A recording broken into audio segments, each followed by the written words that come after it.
আমি রমজান মাসে দিনের বেলায় আমার স্ত্রীর সাথে ফিজিক্যাল ইন্টিমেসিতে চলে গেছে ভুল করে ফেলছি। আমরা জানি যে রমাদানে আমরা কিছু কাজ করতে পারি না।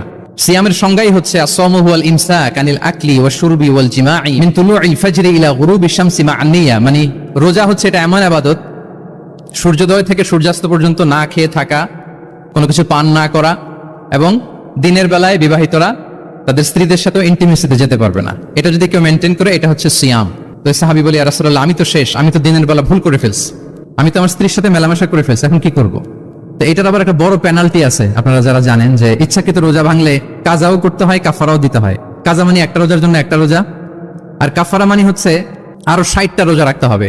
কয়েকটা জিনিস আছে, বেসিক্যালি 3টা।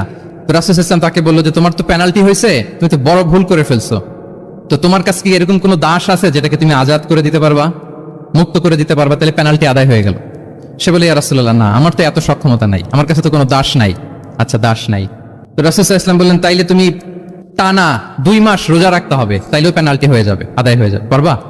সে বলে, ইয়া রাসূলুল্লাহ, 2 মাস রোজা রাখা তো এটা কঠিন হয়ে যায়, ইটস নট এ জোক, টানা 60 দিন কি করে রোজা রাখবে? তো রাসূল সাল্লাল্লাহু আলাইহি ওয়াসাল্লাম বললেন, এটাও পারবো না, তাহলে 60 জন মিসকিনকে খাবার খাইয়ে দিতে হবে এজ এ পেনাল্টি। বড় অন্যায় করে ফেলছো, 60 জন মিসকিনকে খাবার খাওয়াবে, এটা পারবা? সে বলে, ইয়া রাসূলুল্লাহ, এটাও পারবো না। কয়টা অপশন দিয়েছিলেন রাসূল সাল্লাল্লাহু আলাইহি ওয়াসাল্লাম? আওয়াজ করে বলেন তো কয়টা? একটাও উনি পারবে না। দাসও আজাদ করতে পারবে না, 2 মাস রোজাও রাখতে পারবে না, 60 জনকে খাওয়াতেও পারবে না। তো রাসূল সাল্লাল্লাহু আলাইহি ওয়াসাল্লাম বললেন, কিছুই যখন পারবে না, কি আর করা, যাও একটু অপেক্ষা করে দেখি কি করা যায় তোমাকে নিয়ে। তো রাসূল সাল্লাল্লাহু আলাইহি ওয়াসাল্লাম অন্যান্যদের প্রশ্নের উত্তর দিচ্ছিলেন, সময় যাচ্ছে হঠাৎ করে রাসূল সাল্লাল্লাহু আলাইহি ওয়াসাল্লামের দরবারে এক ঝুড়ি সাদাকার খেজুর আসলো, এক ঝুড়ি। তো সাদাকার এক ঝুড়ি খেজুর দেখে রাসূল সাল্লাল্লাহু আলাইহি ওয়াসাল্লাম বললেন, ওই ব্যক্তিকে ডাকো যার কিছু নাই, কিছুই করতে পারবে না। ডেকে আনা হলো।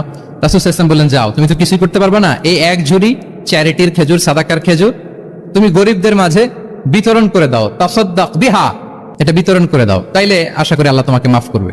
তো এই সাহাবী বলে, ইয়া রাসূলুল্লাহ, আলা আফকারা মিন্না ইয়া রাসূলুল্লাহ, আমার চেয়েও গরিব কাউকে খুঁজে বের করে দান করতে হবে? রাসূল সাল্লাল্লাহু আলাইহি ওয়াসাল্লাম বললেন, হ্যাঁ, গরিবকেই তো দিতে হবে।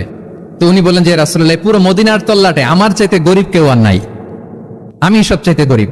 ফাদাহিকা রাসূলুল্লাহ হাত্তা বাদাত আনিয়াবু। এই কথা শুনে রাসূল সাল্লাল্লাহু আলাইহি ওয়াসাল্লাম হেসে দিলেন, এত হেসে দিলেন যে রাসূল সাল্লাল্লাহু আলাইহি ওয়াসাল্লাম এই পাশের চোয়ালের দাঁত দেখা গেল। এত বেশি হাসেন না উনি, নিজেকে ধরে রাখতে পারলেন না, হাসি আটকে রাখতে পারলেন না। ফাদাহিকা রাসূলুল্লাহ, হেসে দিলেন, হাত্তা বাদাত আনিয়াবু, ওনার দাঁতের এপাশ ওপাশ দেখা গেল। রাসূল সাল্লাল্লাহু আলাইহি ওয়াসাল্লাম বললেন, যাও, দাস মুক্তি করতে পারবে না, 2 মাস রোজাও রাখতে পারবে না, তারপরে 60 জনকে খাবারও খাওয়াতে পারবে না, এখন দিলাম চ্যারিটির এক ঝুড়ি খেজুর, এটা গরিবদের মধ্যে দান করে দাও। তুমি বলো যে তোমার চেয়ে গরিব আর কেউ নাই, তো কি করা, যাও, তুমি তোমার ফ্যামিলি নিয়ে এটা খাও, তোমার ফ্যামিলির মেম্বার্স যারা আছে এদেরকে নিয়ে এটা কি করো,